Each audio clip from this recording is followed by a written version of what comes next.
Time, okay. Time check, 3:52 PM. October 23, Monday. Tapos na kumain tong mga to. Yan. Diretso tayo dito sa likod nag-video.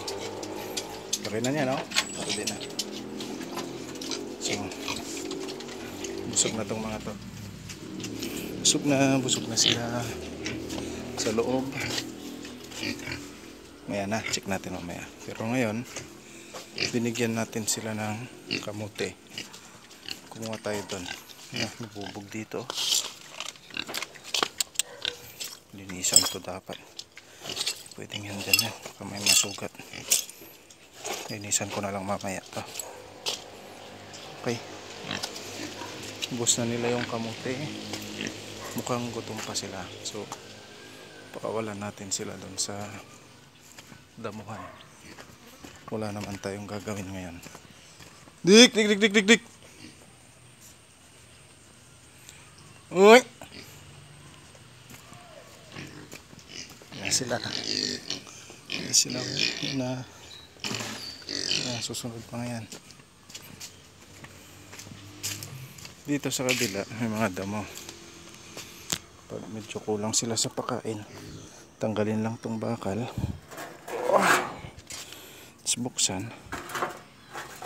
Kaya natin yan. Balik ko. Tapos tapakan. Bukas na. Makakadaan na. Dik! Okay! Ganun ko sila tawagin. Ayan na. Kaya na sila. Dali na. Kailangan natin ng kahoy pang-awat sa kanila. Dik! Ayun, isa na iwan. Sa likod pa siya. Bilisan mo na makakain ka. Kumakain na yung iba. Bilis. Dito sa gilid. Dik! Dito kabila. Dik! Dito ka, oh. Hindi niya kabisado.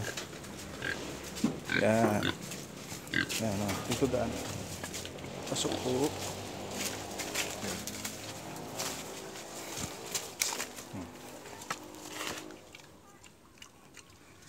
Kaya na sila dyan. Ngayon, ito, purpose nito ay pang bugaw sa kanila kapag hinuhukay nila yung lupa. Pasaway din kasi itong mga to.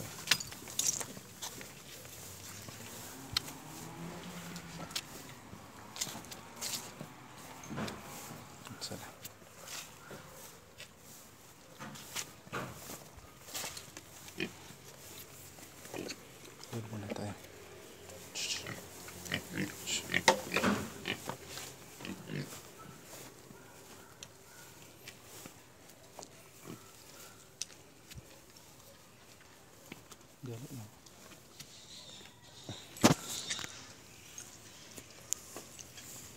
Ngayon, dito lang tayo. Panoorin lang natin silang kumain. Siglit lang naman. Pangdagdag lang sa nakain nila kanina. Kasi napakain na itong mga to. Ito pala, ngayon, in-heat to. In-heat to ngayon kasi nagbabasa yung, naglalabas ng puti yung ari niya. Hindi pa naman natin pwede ipakasta kasi, ayun o, wala pa sa schedule. Ayun yung sinasabi ko. Naghuhukay. Kasi, pasaway kasi to. Ang habol lang kasi natin dito yung damo mga baboy kasi ito hukayin nila talaga lahat. Yun na maisa o si agi ko umakyat na sa kisame. Pag may baboy ka kailangan talaga secure lahat kasi pasaway ito tatalon, maghuhukay, tatakbo, ninira lahat ng tanim mo. Pag hindi mo sinecure mauubos. Kahit nyug pa yan, kahit anong tanim, saging, yan. Basta mahukay nila, titirahin nila. Kahit anong damo kinakain ng mga to. So dagdag pa rin pakain nila yan, damo. Parang kambing pero mas madaling alagaan tong mga to. Kasi ang kambing, pag naabutan ng tag-ulan, problema muna ang damo. Kailangan mong ikuhanan. Kaso ang native na baboy kasi, pag inabutan ng tag-ulan, lulusong yan sa tubig. Kung anong makain nila sa sa nabasang putik, kakainin, mga ugat, kainin nila yon.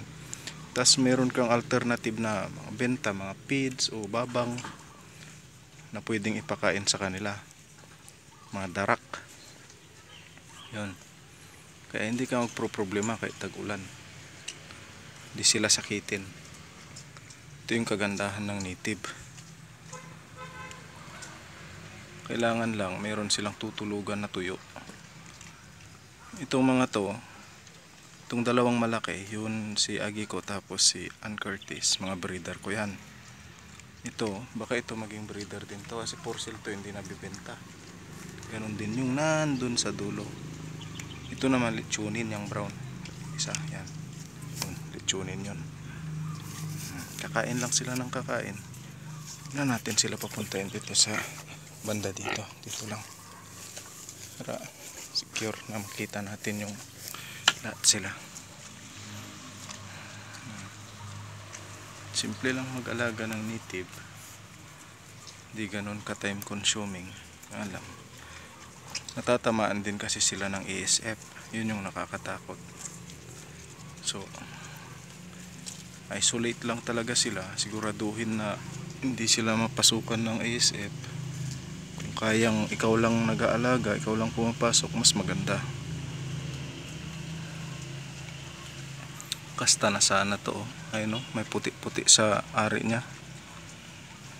Kaso masisira yung rotation kasi. Tatandaan na lang natin tong araw na to para alam natin kung kailan siya magkakasta. After 21 days mag-iinit ulit yan, inhit ulit. Pag nag-inhit sila, halos merong 5 days na pwede silang magkasta, pwedeng ipakasta. After nun, hihintay ka na naman ng 21 days bago ulit sila magkasta.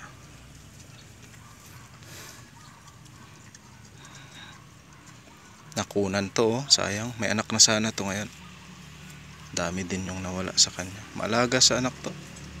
Sa kanilang lahat, itong nanay niya, siya yung pinakamaalaga.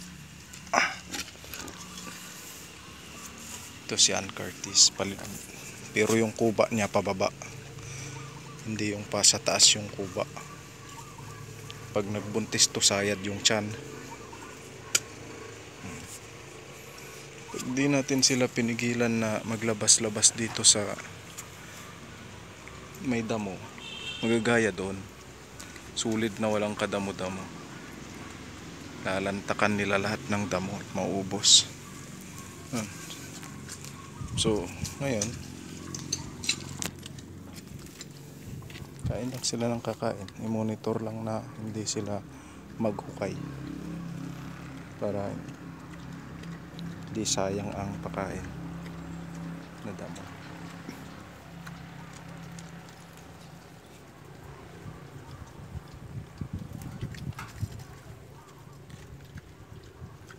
Nguya sila ng nguya ng damo, tapos pag nabusog na, kusa naman na silang babalik doon sa loob. Pasok na sila doon.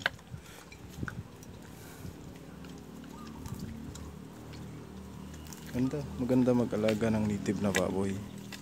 Kaka-relax, madali lang. Tapos yung tae nila, pag darak ang pinapakain mo, hindi mabaho.